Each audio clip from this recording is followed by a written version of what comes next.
Hi, it's Kimbun. Today I want to talk about American politics. Now, that's not something I usually do because I always believe that domestic issues of a country should stay domestic. But this one caught my attention, not because I want to judge what's happening in the US, but because of what it might mean for Singapore. And since even Minister Shanmugam weighed in, I think it's worth unpacking. What happened is horrific, but you can't really be surprised. For some time now, political divisions within the United States have been getting worse. Very harsh, toxic language used against political opponents, persons with opposing views. They're essentially labeled as enemies. Unending culture wars between the left and the right, and the middle ground, the man in the street, is completely confused. And Charlie Kirk is a victim of this. So, quick rundown of what happened. Last Wednesday, 31-year-old Charlie Kirk was shot dead while doing his usual thing, spreading conservatism on US university campuses. He wasn't just some random guy. He had connections to the Trump family, he had a daily radio talk show with millions of followers, and was seen as the future of conservative activism. But yes, he was very polarizing. His views on gender, race, politics, they can be quite extreme. And to give you a flavor of Charlie Kirk, one of his biggest fight was against gun control. And here's something he said just weeks before his death. We should have an honest and clear reductionist view of gun violence, but we should not have a utopian one. You will never live in a society when you have an armed citizenry and you won't have a single gun death. That is nonsense. It's drivel. But I think it's worth it. I think it's worth to have a cost of, unfortunately, some gun deaths every single year so that we can have the Second Amendment to protect our other God-given rights. So before anyone starts getting their pitchfork and say this may not be fully contextualized, just Google his content. He has strong views on what he believes, and he is not afraid of expressing his views. And it's because of his extreme conservative views that he drew fierce liberal criticism regularly and consistently. So the facts around his shooting are still being pieced together, so I don't want to jump to any conclusions. But here's the question that matters for us. Could something like this ever happen in Singapore? What can the response be? A man gets killed by an assault rifle, probably, and you celebrate it? I think it's despicable. Yeah, I think, people can have different viewpoints.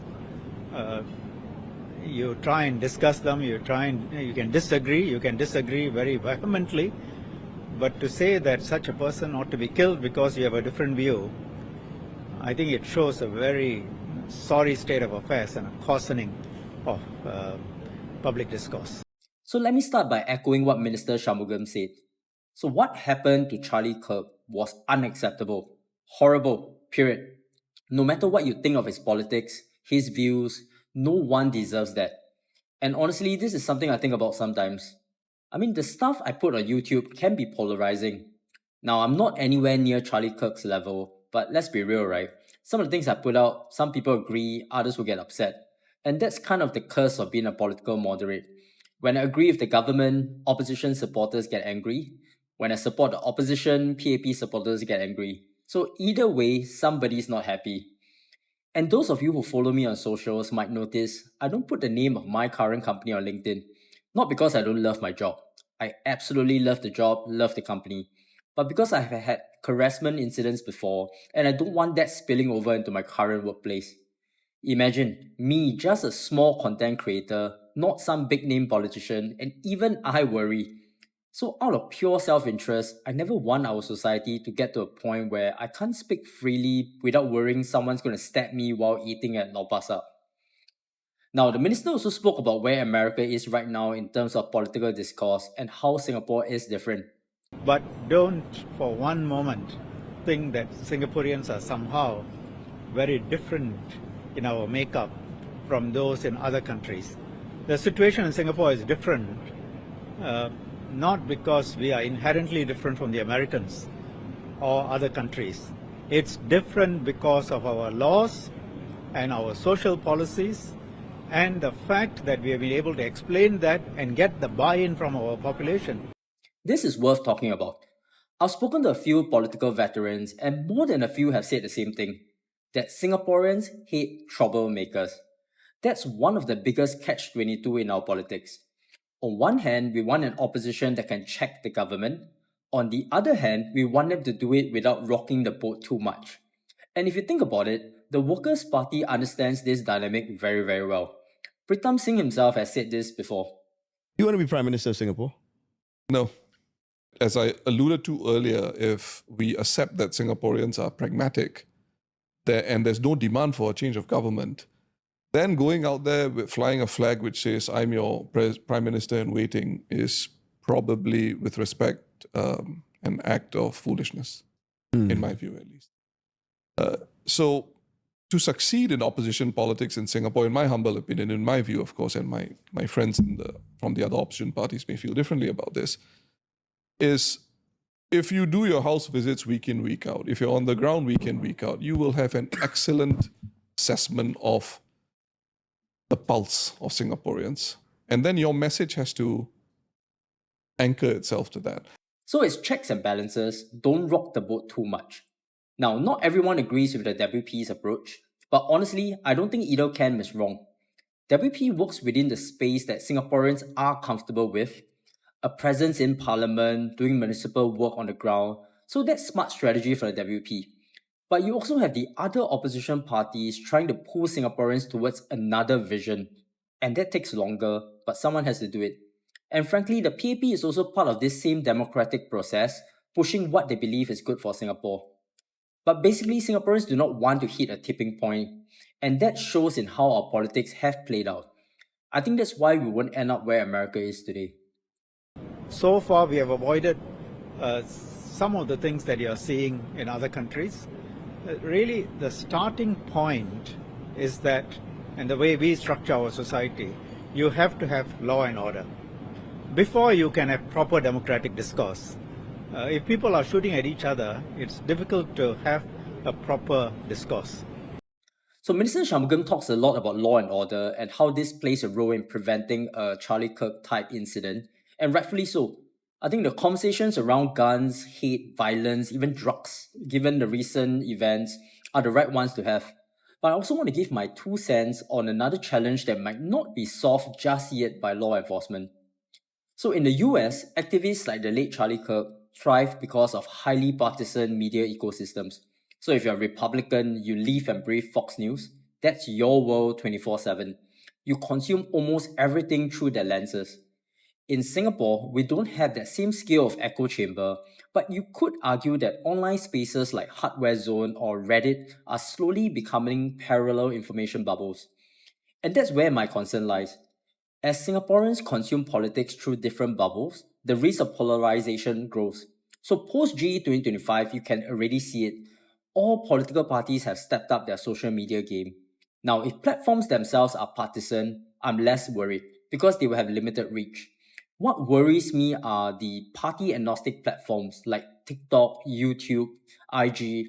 They're massive with the younger voters, and these platforms reward outrage or extreme contents that gets the clicks, the views, the shares. So imagine this. If a hot button issue blows up and the young voters are getting most of their political diet from these feeds, what happens when the algorithm accelerates outrage faster than society can process it? So that's the crisis I don't think we're prepared for. But you don't even need to go that far into the digital world to see worrying signs. Minister Shanmugam also pointed to something closer to home, our own politicians. And I see some worrying trends where some politicians are playing the politics, identity politics, based on race, based on religion. We have seen that, and in every country there is profit, political profit in doing that. If we go down that route, well, ultimately Singapore will suffer. So far, we have largely avoided it. But Minister Shanmugam did not talk specifics, so I'm not going to comment on theoreticals. But what I can discuss are worrying signs of what has happened to our opposition politicians. So let's talk about examples that I know. Take Desmond Lim back in 2011, chairman of the Singapore Democratic Alliance. He ran in Punggol East SMC, and most people remember he lost badly, only 4.45% of the vote in the three-corner fight. But what they may not know is the vitriol that came his way. People found out where he worked, they jammed up his company's website, and even demanded his resignation. I mean, it was harassment on another level. Another case, Han Hui, who is now with the People's Alliance for Reform, or the PAR. 10 years ago, when she ran as an independent, she was heckled during rallies. Now, heckling at rallies, maybe you can argue that it comes with the territory, but it didn't stop there. On her socials, she got messages from strangers with content that I can't even show you on YouTube. And from what I know, that still continues today after GE 2025, when I had the opportunity to meet her. So yes, these things happen in Singapore. Not shootings like in the US, but harassment, vilification, online abuse. And let me be clear, I'm not alleging any kind of institutional effort here, but I do wonder if we can do more to combat this. Maybe if political discourse becomes second nature in our society, then opposition politicians won't be treated as troublemakers, but simply as another Singaporean who is stepping up to serve. Yeah, so I'll leave you with some thoughts as we close out today's episode. At the end of the day, politics isn't a sport where you just cheer your team and boo the others. It should be a national conversation. The moment we start seeing fellow Singaporeans as enemies, that's when we lose. And personally, I don't want to live in a country where speaking up feels dangerous. That's why I keep doing Red Dot Perspective, even while juggling the demands of my new job. Because as long as we can talk, disagree, or even argue, but still see each other as fellow Singaporeans, we're going to be in a good place. So let's keep it that way, and have a good week, and I'll see you guys at the next Red Dot Perspective.